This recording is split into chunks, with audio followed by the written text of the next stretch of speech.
혹시 자녀를 의대에 보내기 위해 강남 대치동 학원비로 매달 수백만 원을 쓰고 계신가요?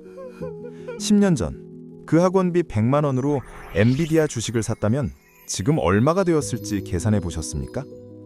놀라지 마십시오. 무려 200배가 올랐습니다. 100만 원이 2억 원이 되는 겁니다. 의대 입시를 위해 쏟아붓는 수억 원의 돈이 사실은 자녀를 벼락부자로 만들 기회를 걷어차는 비용이었다면 믿으시겠습니까? 이것은 단순한 가정이 아닙니다. 자본주의라는 거대한 블랙 코미디 극장에서는 밤새워 공부해서 의사가 된 아들보다 그 아들이 공부할 시간에 주식을 사모은 옆집 백수가 더 큰 부자가 되는 일이 비일비재하게 일어납니다. 우리는 사자 직업이 주는 사회적 명예에 취해 정작 자본이 일하게 만드는 법은 까맣게 잊고 있었던 건 아닐까요? 물론 여러분은 반문하실 겁니다. 의사는 평생 고소득이 보장되지 않느냐고요? 맞습니다. 하지만 최근 의료계 파업과 의대 정원 확대 이슈를 보십시오. 박 사장은 이 혼란스러운 뉴스를 보며 혀를 찹니다.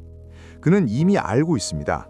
공급이 늘어나면 가격은 떨어진다는 경제학의 기초 원리가 성역이라 불리던 의료 시장에도 적용되기 시작했다는 사실을 말입니다.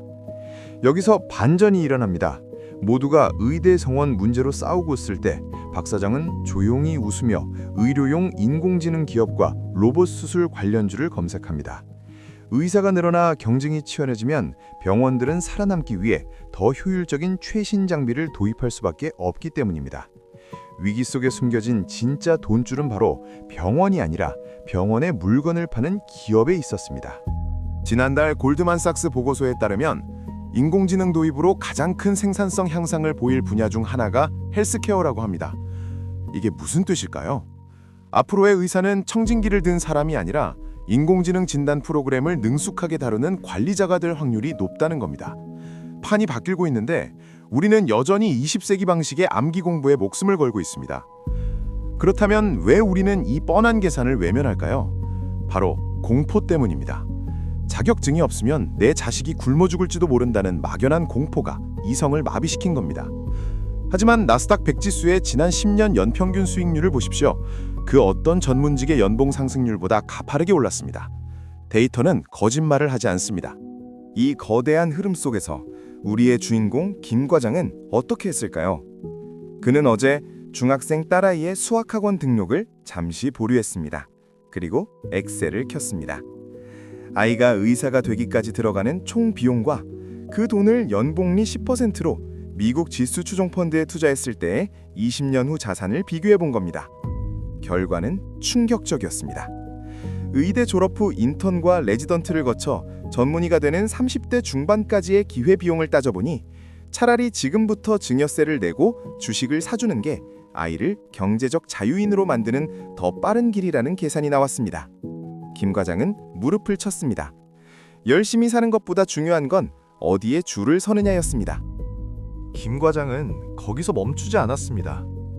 그는 딸아이를 불러 앉혀놓고 학원비 대신 계좌를 개설해주며 이렇게 말했습니다. 의사가 되어 환자를 보는 것도 훌륭하지만 그 의사들이 쓸 수밖에 없는 시스템을 소유하는 주인이 되어보자고 말입니다. 김 과장은 퇴근 후 아이와 함께 기업의 재무제표를 읽는 법을 공부하기 시작했습니다. 박 사장 역시 발빠르게 움직입니다. 그는 단순히 주식만 사는 게 아닙니다. 은퇴하는 시니어들을 위한 실버타운이 아니라 그 실버타운에 들어갈 가정용 간병 로봇을 만드는 스타트업의 지분을 사들이고 있습니다. 고령화 사회에서 의사 부족 문제는 결국 로봇이 해결할 수밖에 없다는 확신을 가졌기 때문입니다. 이것은 블랙 코미디입니다. 누군가는 의대 입시를 위해 대치동 라이딩을 하며 길바닥에 시간을 버릴 때 누군가는 그 시간에 엔비디아와 마이크로소프트를 사모아 그 병원의 건물주가 될 준비를 합니다. 노동소득의 가치가 자본소득의 속도를 따라잡지 못하는 시대, 우리는 자녀에게 성실함만 가르칠 것이 아니라 자본의 생리를 가르쳐야 합니다. 물론 공부가 필요 없다는 말이 아닙니다. 하지만 1등을 해서 남의 밑에서 일하는 월급쟁이가 되는 길과 시스템의 허점을 파고들어 그 시스템의 주인이 되는 길 중 무엇이 더 생존에 유리한지 냉정하게 따져봐야 합니다. 김 과장과 박 사장은 이미 선택을 마쳤습니다. 그들은 공포에 질려 달리는 경주마가 아니라 경마장에 베팅하는 베터가 되기로 한 겁니다. 결국 중요한 건 통찰입니다. 남들이 다 가는 길에는 먹을 것이 별로 없습니다. 의대 쏠림 현상이 극에 달했다는 건 역설적으로 그 시장이 곧 레드오션이 된다는 신호일 수 있습니다. 진짜 기회는 대중의 관심이 쏠린 곳의 바로 뒷골목 혹은 그 기반이 되는 인프라에 숨어 있습니다. 과거의 영광에 매몰되어 미래의 기회를 놓치지 마십시오. 여러분의 자녀가 인공지능에게 지시를 받는 의사가 될지 아니면 인공지능을 부리는 자본가가 될지는 부모인 여러분의 관점 하나에 달려 있습니다. 입시 요강을 분석할 시간에 세상이 돈을 어디로 흘려보내고 있는지 분석하십시오. 자, 이제 영상이 끝나면 바로 행동하십시오. 네이버에 복리 계산기를 검색하십시오. 그리고 자녀의 한 달 학원비를 입력하고 연이율 10%, 기간은 20년으로 설정해 계산 버튼을 누르십시오.